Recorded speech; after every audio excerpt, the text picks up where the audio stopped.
election year, we have a big transition coming up, and so as we've done in prior election years, the staff are already starting to think through what the transition means, and so today is the first briefing of at least 3 that we have had in prior transition years that we're going to duplicate again in this year. This one is really a level set about it is election year. There are some legal issues to particularly pay attention to. Hopefully you have this flyer at your seats called Election Season Do's and Don'ts. These are sort of our crib sheet, if you will, generated by the City Attorney's Office to provide a single piece of paper. Here's the things that you should be doing, must do, and here's the things you must not be doing. So I think this is all fairly common sense. I have some slides to go through. Our Deputy City Attorney, Eric Nilsson, is with me to reinforce some of those key legal issues. I'm going to go through it pretty quickly. Hopefully each council member also got a printed copy of the manual. Really want to appreciate Casey Beeksma over here from my office on the side, and all of the staff from our partner departments who some are in the office or in the room with us. It is a big team effort, and Kate and Casey have been the point people in order to put this together. Last transition was the first time we actually did a manual. Before that, it was a word of mouth and sort of the whole tribal, this is what we have to do, we have to move together. And one of the pieces of feedback we got from that departed council was, it'd be great if we had something to refer to. And so we came up with this transition manual in the last term. It has been completely updated to reflect this year's transition. So you'll notice it is the 2023 version. And I welcome you to offer your feedback to us on pieces that are unclear. If you do find errors, please do bring those to our attention. We will be updating this manual, so you can feel free to write all over it. But by the time we get to the election, things will have changed as we talk about the physical transition. So there will be, I'm anticipating another version of this going forward. But welcome your feedback, welcome your suggestions for improvements, not only this transition this year, but future years as well. It's our goal to keep that transition manual current for future transition years as well. Today, here's what we want to cover with you. We want to talk about those anticipated briefings and the timelines for those that I mentioned. Briefly introduce the transition team. We'll very quickly summarize the highlights in the manual. We'll talk about those helpful reminders, and that's really sort of this piece, which is the laws and the policies that apply to us at all times, but are especially helpful to remember in an election year. Next steps, and then we'll stand for any questions that you have, knowing that we have other meetings to come forward. So the transition period, this time, 2023 to 2024. And if you're following along, I'm now on page 2 in the manual where it really talks about the transition period. This year, as you know, we have a municipal election, but only for the 13 council seats. So not the mayor, not the BET, not the park board. This is in compliance with the Minnesota statute. We had referred to it previously, you may have heard about this, the Kahn rule or the Kahn law for Phyllis Kahn, really talking about adjusting ward population and ward boundaries immediately after a census in order to assure an equalized distribution across the 13 wards and council. The law requires that we have a general election for the 13 council seats in either a year ending in 2 or 3. And so big picture here, for those of you who might be here with a long career, this sets up what is inevitably a 20-year pattern. So you're the first to go through this process of a 2-year term, a 2-year term, and a 4-year term. And then we're on a 4-year term for 20 years. But 20 years hence, we will hit this hill again and do a 2-year, 2-year, 4-year. And it has... I think I figured out my retirement. We have all of us figured out the retirement. Before the next 20-year period, yes. At any rate, at a high level, it is a recurring pattern every 20 years. The transition period, at least for formal purposes, I did mention we've started transition planning, but I like to tie the transition to knowable dates. And so with candidate filing this year is when we'll consider that transition period opening. That's August 1st. And it concludes when we swear in the next elected group, which will be in January of next year. So if you look at that pre-election, post-election period there on page 2, obviously with candidate period August 1 through 15, that begins this process. Early voting starts September 22 this year. too far away. November 7th is I know we're all tracking as election day. Post-election day, we're looking to convene this body. You'll recall that you are the municipal canvassing body. And so the council sitting as that municipal canvassing body, we're hoping to have that meeting on November 13th. Because of the holidays and sort of the timeline in November, we're really going to pressure ourselves internally to get all of the RCV tabulations, if necessary, completed as quickly as possible so that we can canvass and certify the results by the 13th. That starts a 7-day statutory contest period. Assuming we hit all those deadlines, we would anticipate issuing out our election certificates to those who win the elections November 21st. As we've done in prior years, doing a new elected official orientation in November, December, and then swearing in the city council January 1. Interesting part here is our charter says the first Monday in January, doesn't matter if it's a holiday, just so happens that the first Monday in January 24 is January 1st. So both under state law and our city charter, we will be meeting on January 1 to swear in the new city council members. My assumption is that after that, as we did, you'll remember last year, we'll have the formal sort of inauguration and organizational meeting. But on January 1. Is that a city holiday? January 1? Yes. So the only people who I would anticipate being here are the council members and me, despite the holiday. We will entertain each other for a little bit and get out of here as quick as we can. But we must swear the new council members in on January 1.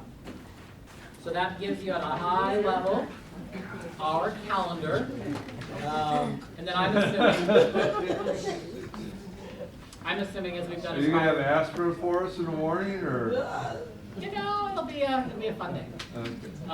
And then I'm assuming we'll probably take a week, as we've done in prior years, to finalize the organization council and have our organizational meeting the following week, January 8th. That's not my decision. That's just out there as we get going into the next term. On page 4, you'll see we've divided this manual up into some high-level sections for council members who are not returning, whether they know that now or whether they find that out after the election is over. Section 3. They're cold. You know, my heart is trying support. I'm good at that for minister. So, section 3 on page 11 is for those who are not returning. Section 4 is for council members who are re-elected and are returning, and then for new council members who will get this manual right after the election. Section 5 dealing with onboarding newly elected officials. Feel free to read through all of that. Again, as I said at the beginning, we'll welcome feedback and hints and corrections. I do want to take a moment to identify who the transition team is. I went through the key dates here. The transition team, sort of highlighted here on this slide and on page 4, as in the past, is primarily these departments. The clerk tries to spearhead these efforts on behalf of the council. Our project manager is Kate Redden. Kate, raise your hand. Everybody knows Kate. Kate takes care of the legislative department, makes everything work day by day. We would be lost without her, so she is taking on the enormous task of coordinating this entire transition project. The city operations officer obviously helps to shepherd the resources across the administration that are necessary and acts as a subject matter expert in the orientation and strategic planning that happens later. Our city attorney's office obviously plays a key role here. Communications, finance and property services, human resources, and IT. Many of those departments might be represented. If you're here in part of the transition team, will you raise your hand? So Lori Johnson, Finance and Property Services, our own HR business partner. Lisa Westman, Ray Dean over here from Finance and Property Services, our property services partner. Anybody I miss in the room?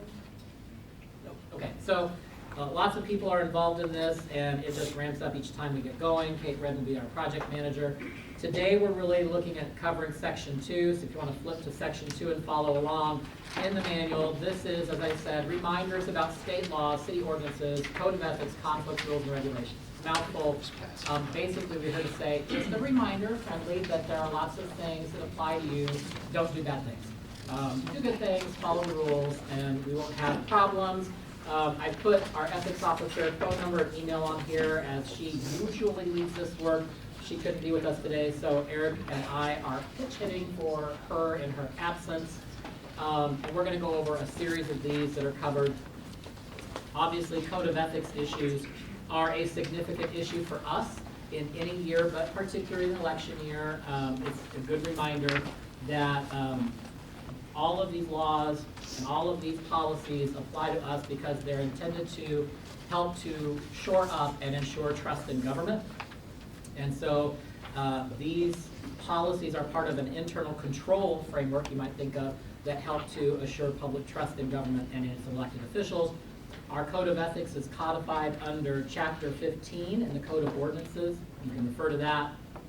The Code of Ordinances in Minneapolis is specific, but it exists within a web, if you will, of state laws and other local policies and laws, so it can be at times a bit confusing. Specifically from the Code of Ethics, what Susan has called out here are conflicts of interest, political activity, the acceptance of gifts, use or disclosure of city data information, and prohibited employment both during and after your service. And so I'm going to start with conflict of interest and sort of work our way through here.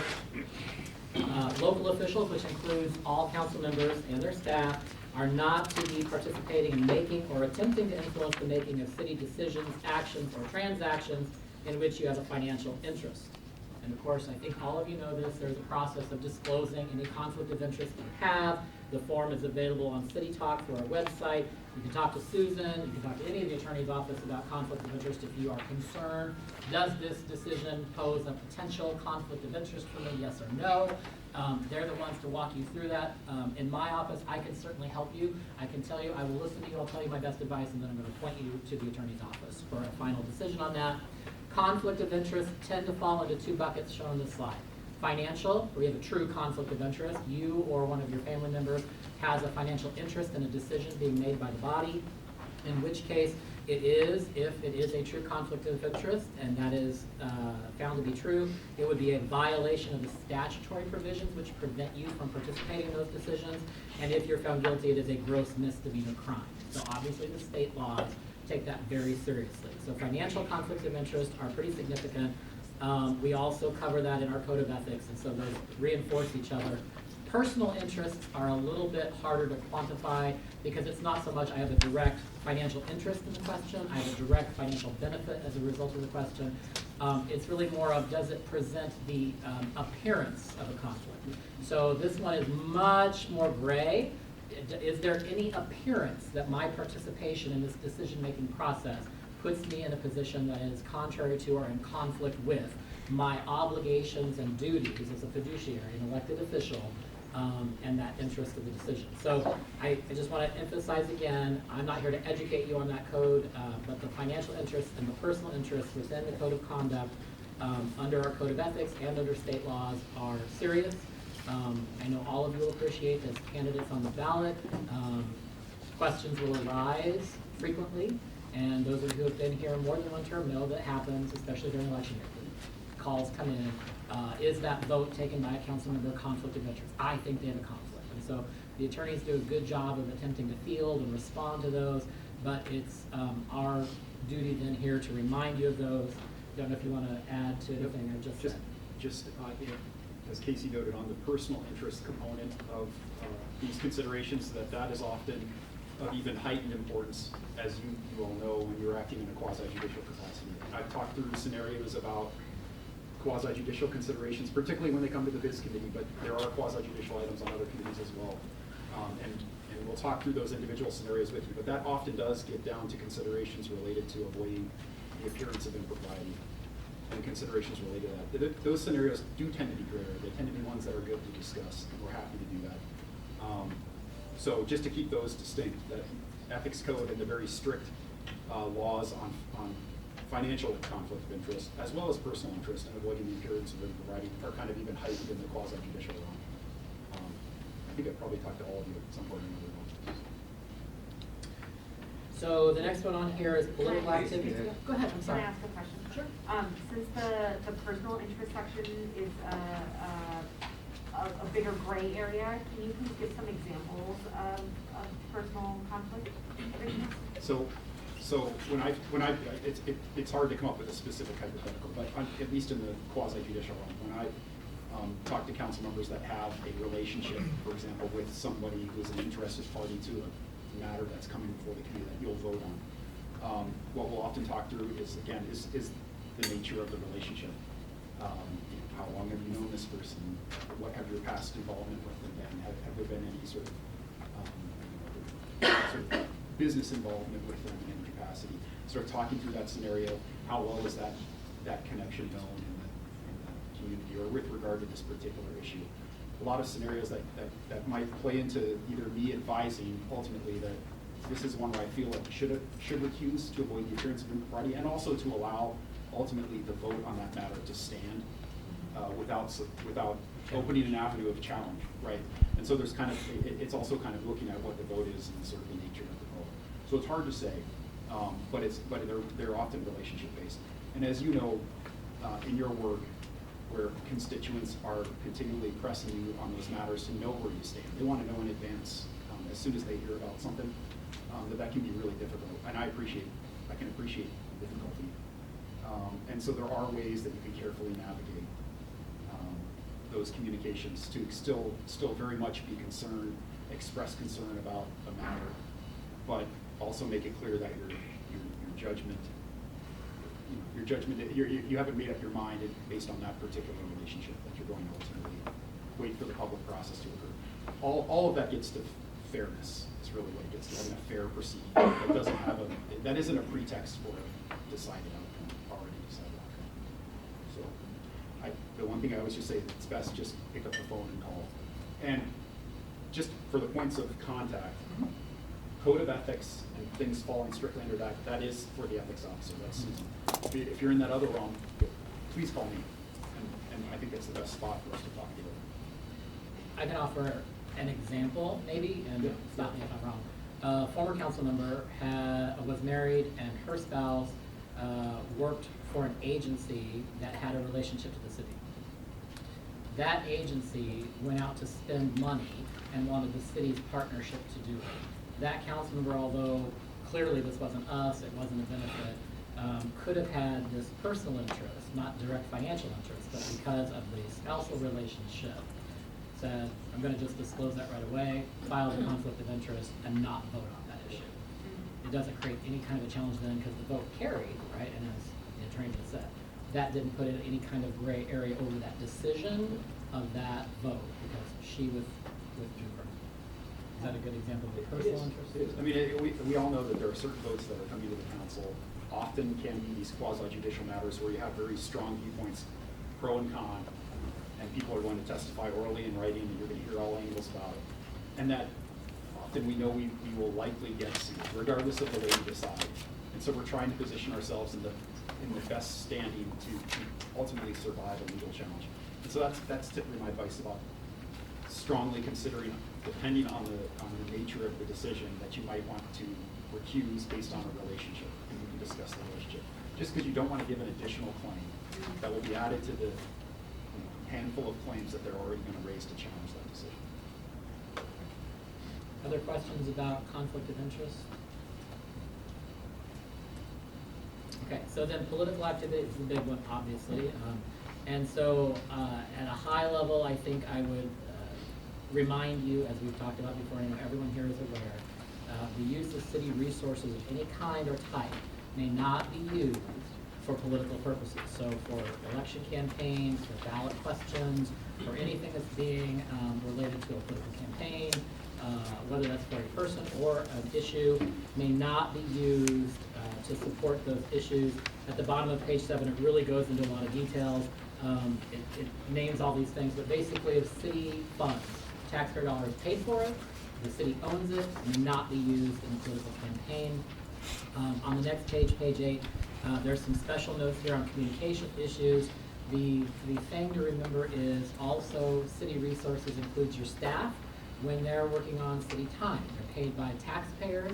Your aides are not paid by you or a political party, they're paid by the taxpayer. So while they're being paid on taxpayer time to do taxpayer work, they may not work on your campaign.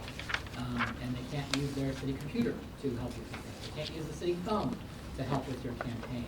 They can't use any technologies, any applications, any systems, their desk, their files, city paper, like anything to do that. And that's a big one on the do not. This one page do's and don'ts, when you read through these factors, you'll see that almost all of these in some way or another are sort of a city resource for at large, whether it's physical aspects of your work here, your time, your work time, work personnel, all of those things. Is just keeping those separate.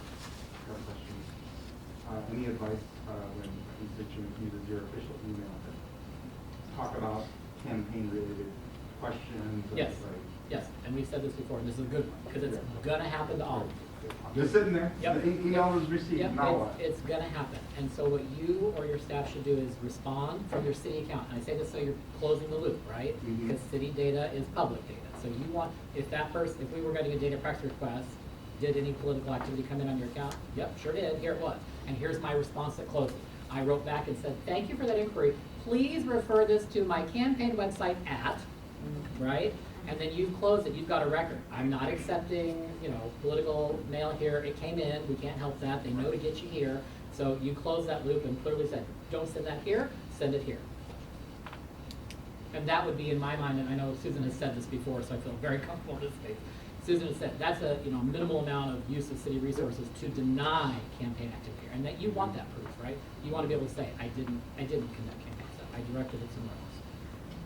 So that gets to a lot of this stuff in terms of the use of computers, websites, social media platforms, email accounts, and other applications provided by the city. What about questions like, where do I vote? That's not a campaign site, and so, you can either answer that directly and include the link to our elections and voter services for more support, see our elections office here, or talk to them at that number, or you can refer that to the elections team and say, please follow up with this, I don't want to touch it. But a question about where do I vote, when's the election, those are not political, that's not campaign. It's when they say, hey, I love you and I'm voting for you, where do I go vote? And you might say, you might want to talk to the elections office, and for campaign stuff, please see this website, here's the contact for the elections office. Again, then you've protected yourself with a cover that clearly says I am not using city resources to do campaign work. And of course, as we all know, with the data practices law and public access to data in all forms, that if there is someone who's interested in sort of checking on you to see that you're using resources properly, they're able to do that in a pretty easy fashion. So it's, again, just. Kate, can you take a little note for me? We should follow up and come up with maybe some very, very 2 sentences. Yeah. That any councilor sure, can use. sure. Please do not use this account, please see this account. What about a voicemail where it's like the data of that is only their thing they asked you? How do you I cover would make a that? note yourself, right? Your notes also are public data. And I would say, retrieving messages on this date, got this call from this person at this number, and, called them back and said, don't call this number, call this number. Is, if someone is reaching out to you on the official office and their inquiries should actually go to the campaign, is it inappropriate to forward it to the campaign and say, this is an inquiry, I believe this is for you, the same way I would to the county or the state or a different agency? I consider that fine too, That's right? okay. Because you've got your email. Right. You're hearing me say, you've created a record saying, I didn't touch it, I referred it on.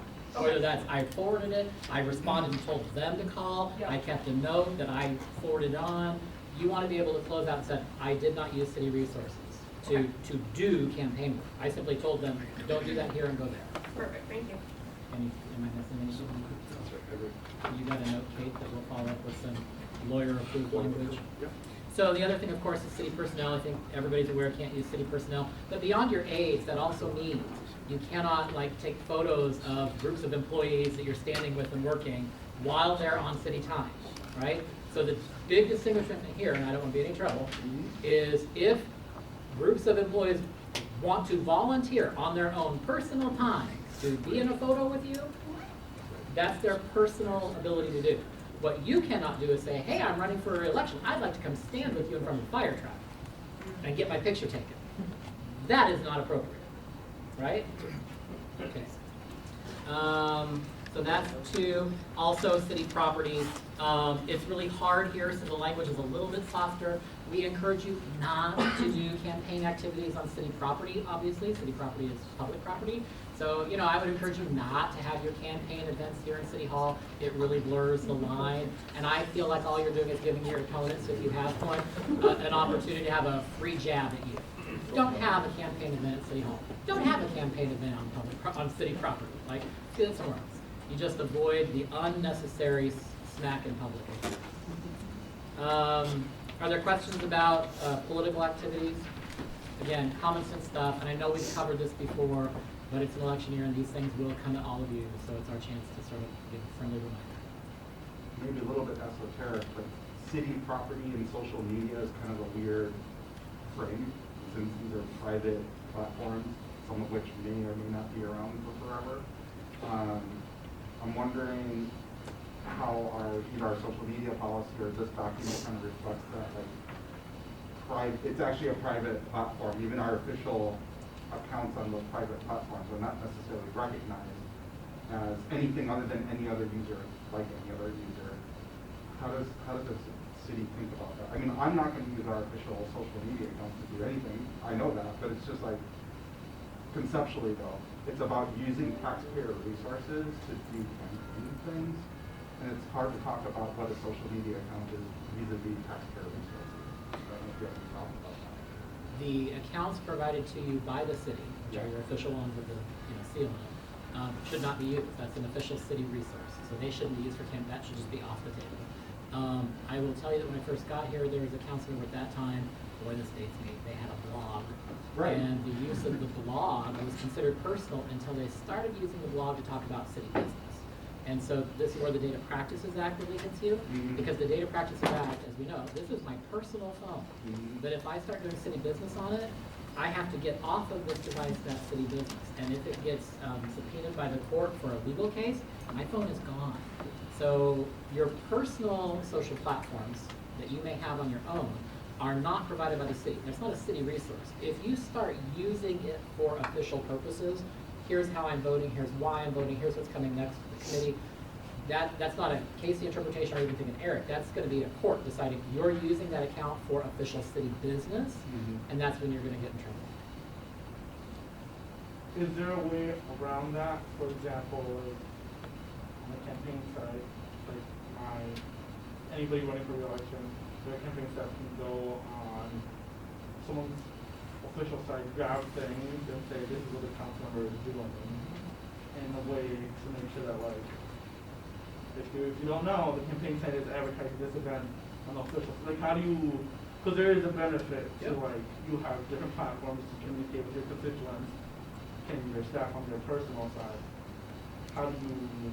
What I've said in the past, Yeah. council member, again, check me, if this is past, master in the past, but things change, is you want things to point at each other, right? But you don't want to, and the way it should point is, official should be the source, campaign should point. You should point at it. And this should never point to the campaign. So your campaign site might say, hey, this is my position on this issue, and I'm really big about this, and today or tomorrow, whatever the vote's coming up, see my official position over here. Here's your official city, I'm a council member position. Here I'm telling you what I'm doing on the committee. Here I'm telling you official city business. Here I'm pointing to. This should never point back. Clear? Yeah.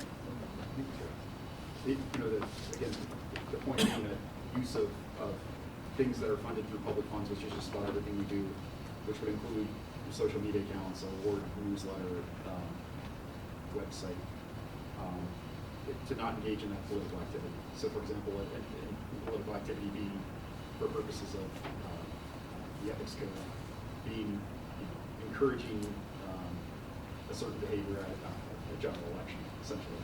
So, ballot questions.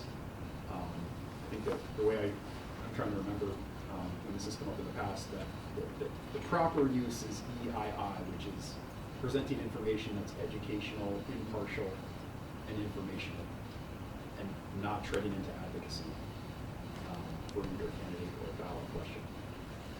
Granted, there could be a whole bunch of gray area and hypothetical there, and that's what the staff is available to discuss with you. But it's EII, educational, impartial information. Some of the forward, soliciting and accepting gifts, this is definitely not new. We deal with this through our committees all the time. No council member has the ability to accept a gift, right? Gifts have to be accepted through the process officially. So I think the absolute thing here is don't accept gifts, just don't accept gifts. That's really something the council has to do. And when it goes through that official process, it's been vetted by staff, and so you will automatically be safe. Not following that process, not having it vetted by staff opens you up to unnecessary risk. Use or disclosure of city data and information, I'm on page 9.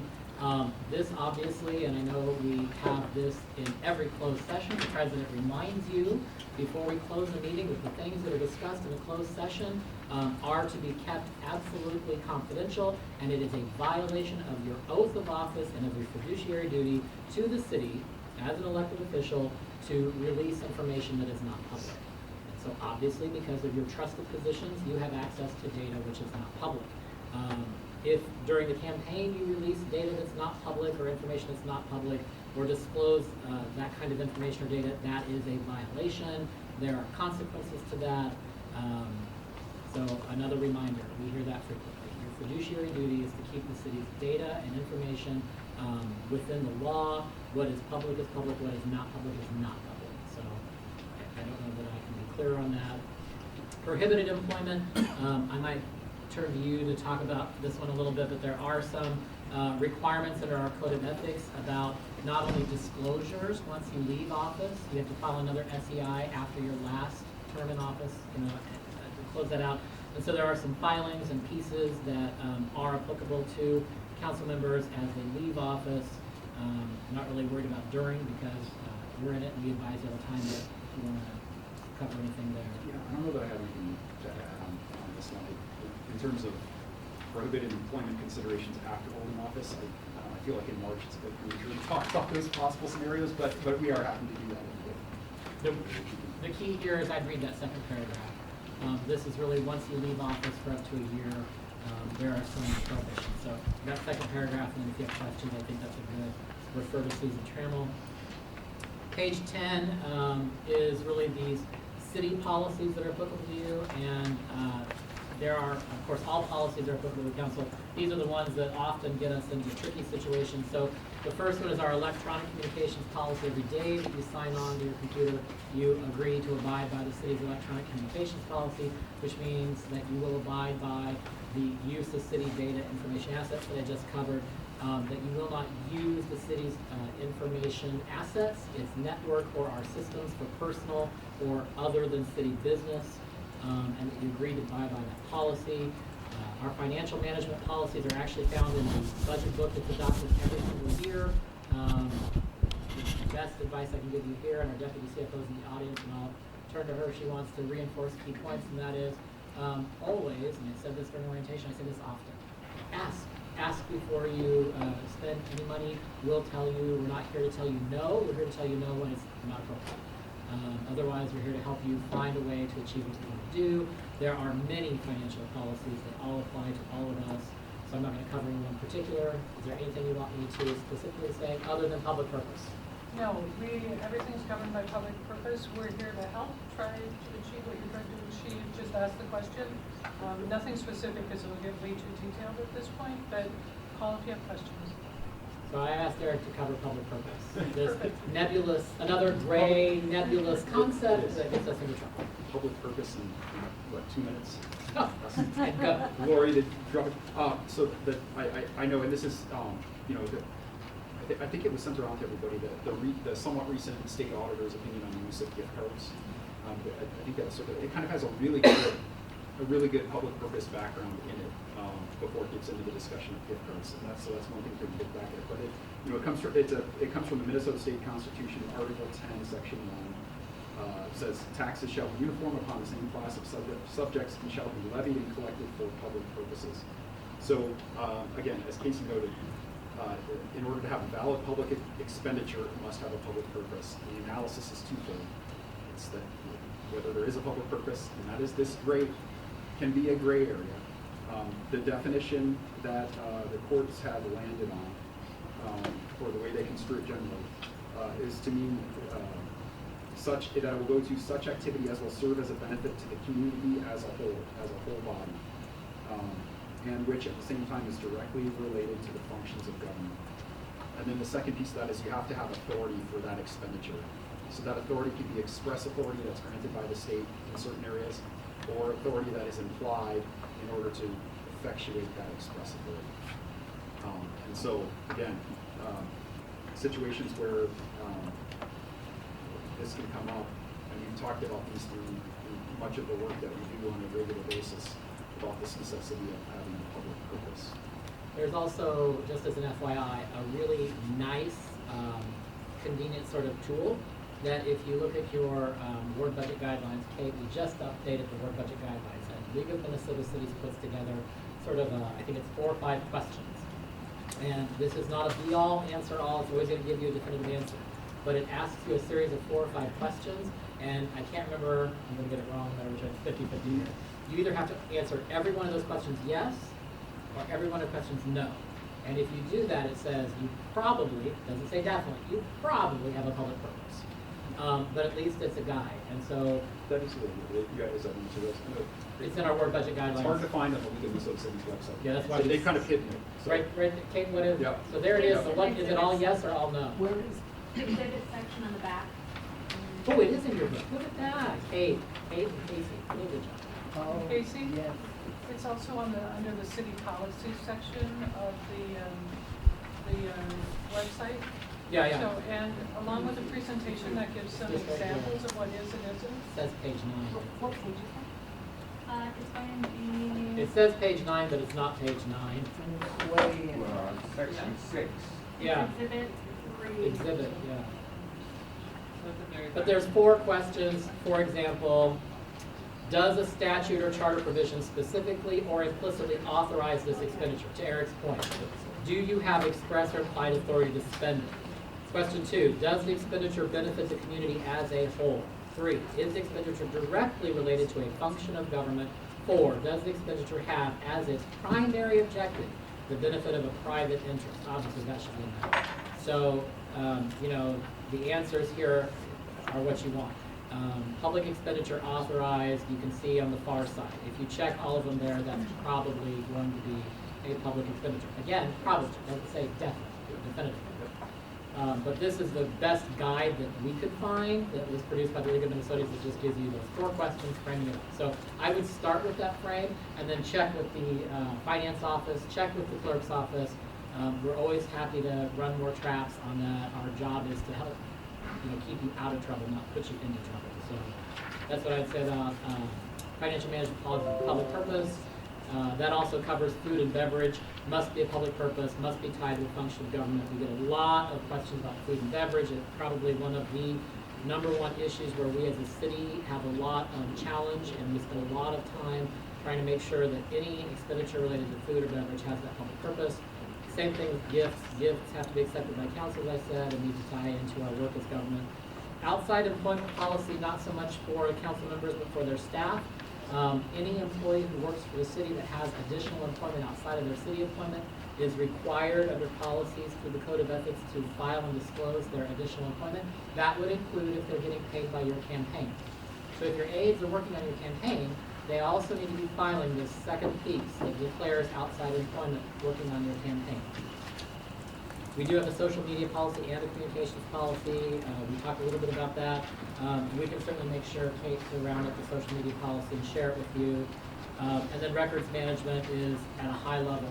If it's city data, it's owned by the city, whether that's email, whether that's a printed file, whether that's a record, whether that's a digital file, doesn't matter what form it's in.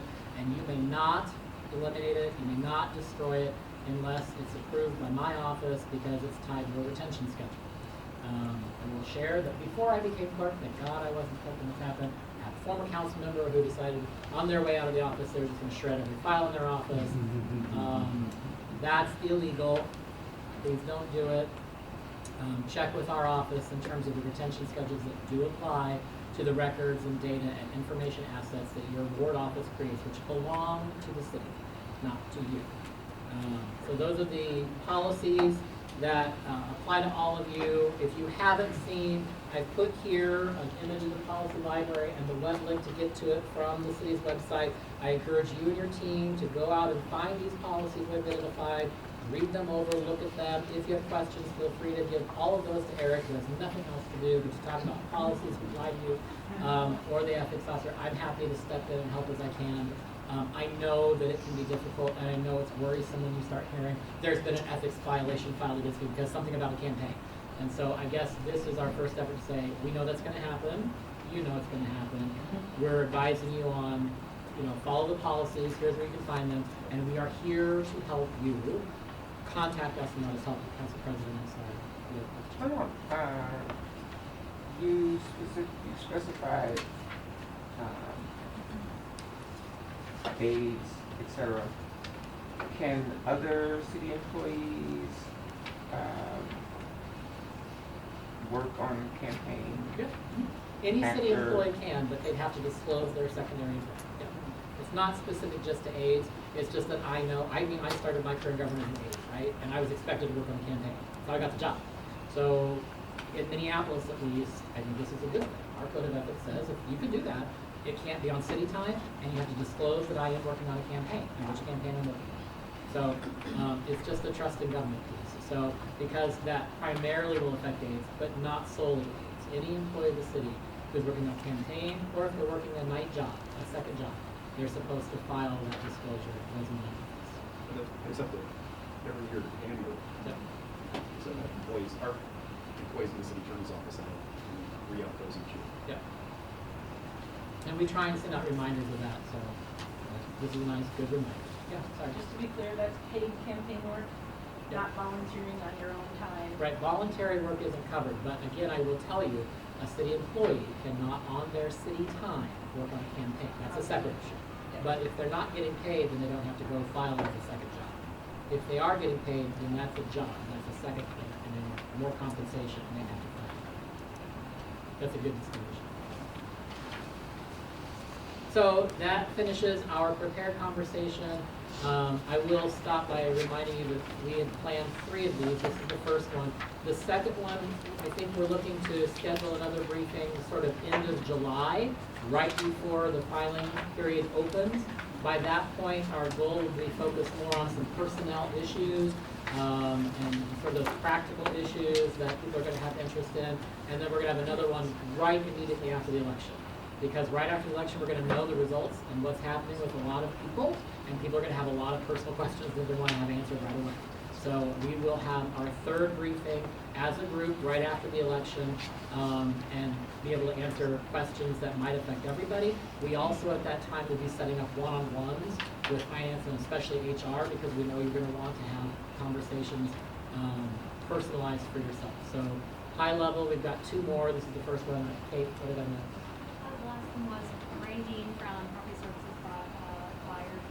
Oh, good. Ray, while you're handing that out, I will call people's attention to the fact that we put in a new expanded Section 6 at the end of this year. Section 6 really provides a lot more detail about our move, right? So at the end of this year, after the last council meeting is over, at the end of this year, the entire 3rd floor will be moving over to the former Public Service Center. And so that whole section has a lot more detail of what we know right now about the move, where we're going, when it will be, and what will be in place as part of that move. And so that will be something we cover in a lot more detail in sessions 2 and 3. But right now, high level, we're moving over there so that you're aware of that. You can read Section 6 if you can't sleep at night. You'll learn a little bit more, and then you'll have questions. And in sessions 2 and 3, we'll cover details.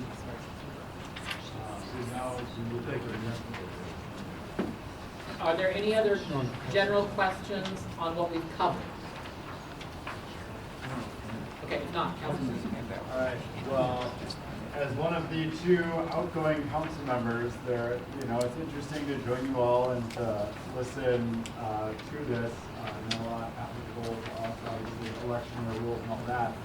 But just reflecting back on my time, 10 years in office here, I think there's some things I want to plant the seed on around that I would like to see not coming as we're thinking about transitioning into the new year around everything from this is my 2nd term where we do not have a strategic plan that the council has agreed to. We are just in one committee using a process around community working plan. I think that's something that can be expanded upon. I think there's opportunities for training around how this council works together as a body. I think there's opportunities in each of us. I just really want to emphasize this point. We are all here, yes, to represent our communities. We are also leaders of a $1.6 billion organization. we should have regular leadership coaching at an individual level for how we work effectively in order to get this work done together. I think there's opportunities around lunch and learning sessions as well. And so I think those kind of things can help this body be more effective together. I did want to raise that because I think that's an important part of thinking about how we transition, or how, sorry, you all transition into the next term and how this council can be more effective as a body in doing the work of advancing everyone's individual policy goals. And, you know, people are going to be in different places on different issues. I get that. But, you know, to the degree that we do have the common goal of running this enterprise and working as a team, advancing that and making sure we work better together, I think will make everyone more productive in advancing our goals. So I want to share those thoughts and reflections.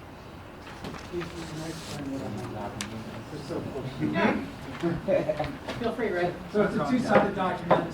One side has a sort of a chart and table. The top one is based on the floor that folks will be moving into, and it has the anticipated move-in date. System?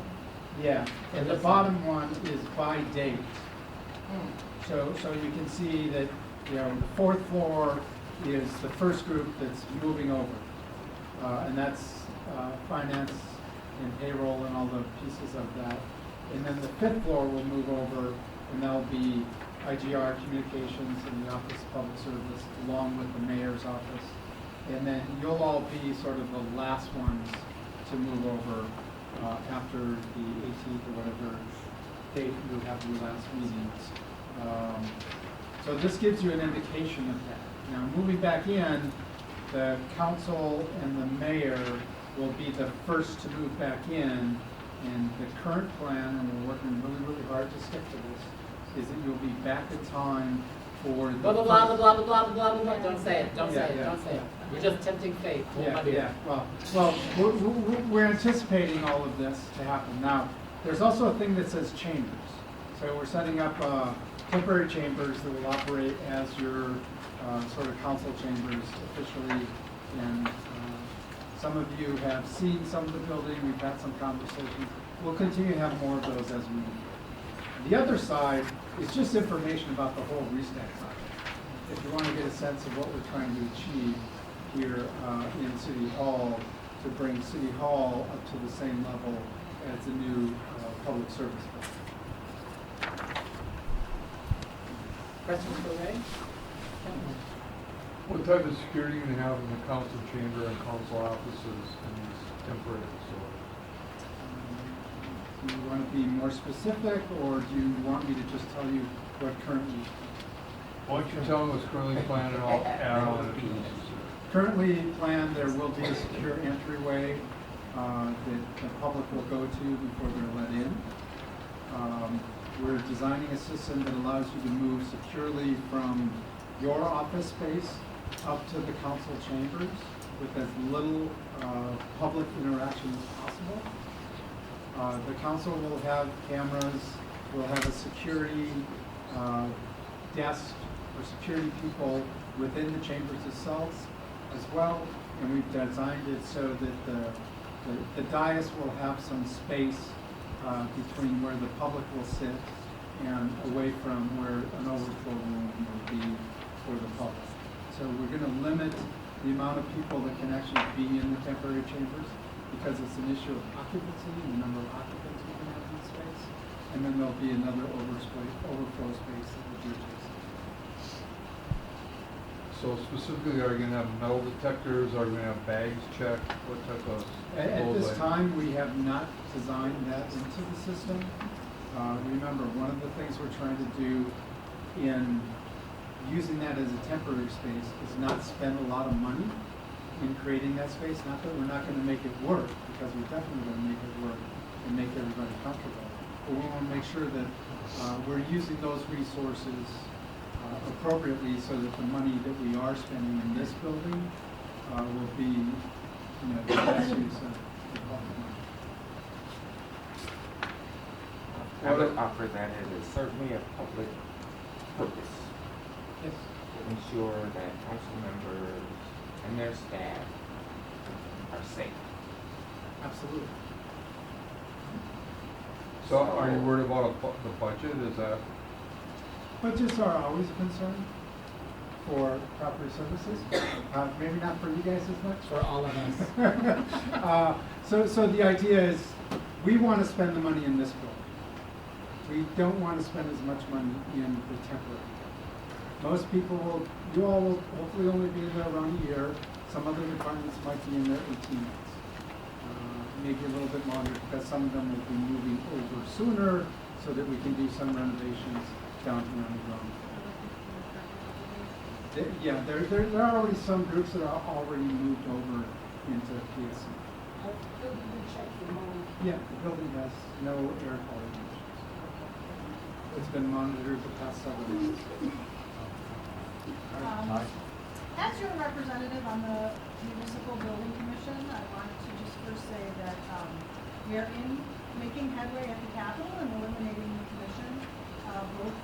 We have our language in both bills in the House and Senate on the state government operations side. Once that passes and the governor signs it, it will start a process that the city will work through with Hennepin County to determine next steps about who's in charge of what. We haven't made any preconceived notions about that, but what it will do is it will take out of the hands of the commission and into the hands of the city enterprise what the security could and will be going forward. So part of the kind of thing we've been facing up until now is you have two people, the mayor and a council member, and then two people, the county board members, kind of not sharing the same goal because only one group is in the building and one group is not.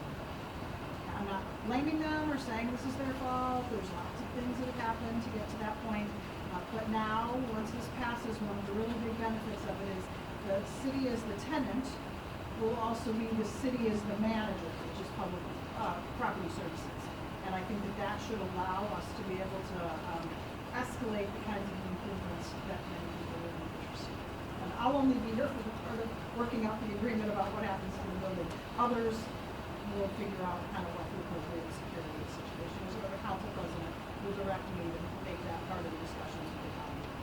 Well, we do own the public service building already, Yes. Yeah.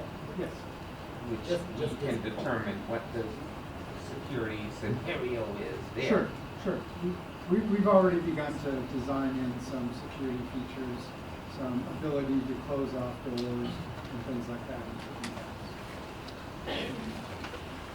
So, and just to be clear, I'm not looking in the future at what this building will look like with security.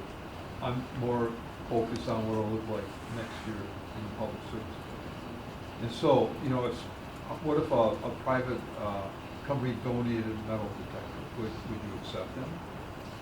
Well, We wouldn't accept them, the council You would accept consider them, Yeah. that's the question. We as a body. Yeah. That would be a decision that all of you could make. Okay.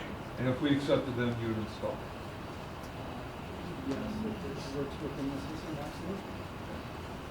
And know that there's still considerations there related to use of those and concealed carry. And when we're able to screen and prevent somebody from running with a gun versus just checking for a ball. So Could you say that in English again? We don't have the ability under the law to tell people they can't have guns in this building because we don't have a courtroom. We don't have a courtroom. That's right. We used to have conciliation court, or small claims court, used to be upstairs, and is no longer. And that is why that issue has come back to the forefront. So whether it's so again, I'm just focused on the new building. So there's no court in that building? Right. So And someone could carry a under- gun into the chamber. So under the law, we would be limited in what we can do. Are you gonna have Kevlar in the temporary diet? We've had some discussions about creating safe zones within the chambers for council members. Yes. And that might be Kevlar in the front, so you can drop down and be protected. Are there, So could I suggest that perhaps those that are most interested in this issue be part of a small group of people that work with property yeah, services? I was just gonna say, there is a group that's working with them, and we're happy. We have briefings coming up later in this year. A lot of your questions, Councilmember, we cannot answer in this forum. these aren't closed session issues, they're security details. So if you hear staff not wanting to give specifics, that's why. So we're happy to give briefings later on when we have more details. Right now, I haven't even had a chance to talk with them on the design of the chamber. So you're Talking about about on Monday. 10 steps ahead of us. So Well, thank you, and I'm catch not up. trying to be inappropriate, but, clearly, things have changed in this world and in this city, and Yep. we should change accordingly. Don't disagree. Are there other questions? Yeah. I just wanted to, off that subject, but just wanted to echo Councilmember Johnson's sentiments about strategic planning, work planning, and the importance of that as a chair of budget now. I don't even know, A, if I'm going to be reelected, or B, will be chair of budget, but I see that on, I believe, the 8th, 9th, and 10th, it already is scheduled in our schedule to do some strategic planning. So I'm hopeful that we will hold ourselves accountable, but we can't, I just want to know that we can't just say that we're going to have strategic planning on those dates, but not plan for it now. So we have to, as a body, start to shape what we want those days, even whether you're here or not. I think that it's valuable for those that already know that they're not going to be here, whether I'm going to be here or not. I want to help shape. So I'm hopeful as a group that in these next, what do we have, 8 months left, that we can start to work on what that strategic plan, so when the start of January hits, that we have the people hired that are going to help facilitate, or if we already have internal staff that are going to facilitate that. But I want to ensure that that is part of our process. And today, as the chair of budget, that's something I'm going to make sure that we're holding ourselves accountable, because I don't feel like we as a body can make the decisions that we want to make fully in our budget cycle without doing that work. So. Councilmember, I appreciate that. I would only add this from a staff perspective. Each time that I've led, this is my third or fourth time, the transition process, I've budgeted in days for strategic planning, but as Councilmember just pointed out, for various reasons, that has not happened, not necessarily what we anticipated. I heard you offer a really, I think, something we haven't done before. I would say this is an excellent time to do it. Start the process before this group leaves. Let the next group benefit from your experiences. And so, although we only have 3 sessions for transition plan, maybe we'll look for dates and times where we can talk about strategic planning as a body, and what we would like to see it become for the next council and the next term, especially because 2 of us are not going to be back, and I at least think that there is value that all of you who have been through a term together, especially those who are leaving, can offer, and I think would set a nice groundwork for an incoming group. I also wanted to respond back to Andrew, and then there was a little awkward transition there, but I'd like to get back and talk a little bit about some of these things you said, and Emily said it quite well too, is that I think we can still lean into some of this work. I think it's great that Public Works and Infrastructure Committee leaned into their committee work plans. I think that if we want, if there's energy around that, we could work on those kinds of work plans that will transcend this term together. I also think, and another piece that we talked about, if you don't mind me sharing it, is about how we all share responsibility for meeting management around here, and that respect for one another and respect for processes, some of which we need to do a better job at outlining, right? Like, let's write this stuff down. Let's start those new traditions. Let's start those new modes and create those things together. That's work we can do now, and I think that will also help for us to all get in a path of, not just meeting management, but process management. I think the lunch and learn idea format where people can get more training around process is fine. Some people will take advantage of that and some people won't. But you also mentioned, I don't know about right now, but we talked about leadership training, leadership development. And that's really important, because there's no training ground or advanced prep course for people coming in as an elected official. And our needs as elected officials are all different. We all come from different backgrounds. That's kind of part of why we're here as a governing body together, and we have to figure out how do we operate and work together well. And I do think that takes different types of training for different people, but I'm really open to that. And I want to hear from others about how we can start to some of that, even now, even the rest of this month. We have some resources set aside for that. And I know Council President and I are very open in hearing what we can do to better close those loops and to work together. I really appreciate that. I guess maybe a light challenge to my colleagues would be, you know, as I think about this idea of what leadership development and that one-on-one coaching could look like, sort of a thing, I don't think that's great if it's a top-down approach, like, hey, the city's, you know, pick this person for you. So I guess my light challenge to you would be, if you get an opportunity in the next couple of weeks, even think about what leadership coaching would mean to you, and if there's any professionals out there that you would be interested in, and then being willing to share. I'm happy to take the lead on trying to help develop something like this and share like some ideas you might have. I think that could really spark the conversation around what could it look like, so it's helpful to every council member in a way that's most impactful to them, right? Of connecting with the right leadership development professional and getting that coaching that's really going to work for you. Because I think everyone has different styles, they have different concerns, they have different strengths, different weaknesses, different things they want to work on. And if you can identify kind of your area that you want to work, then I think that's all the better, is individualized. So I'll just say, and I'm just going to be pretty transparent here. So I had my coaching certification, so coaching in that space is a really important piece because I was trained in that. And so I appreciate you bringing that up because I think it's really important that every leader takes this in a really different way. So I have hired a coach for myself. Now this is obviously out of my own personal, you know, and this is my own personal journey as being a leader, but I will say that I think it's becoming like pretty transformational for myself, really understanding, you know, who I am. This is a brand new job in a completely different industry and world that I've been in. So I just want to transparently share that this has been really helpful for me, but I went the route of hiring my own coach.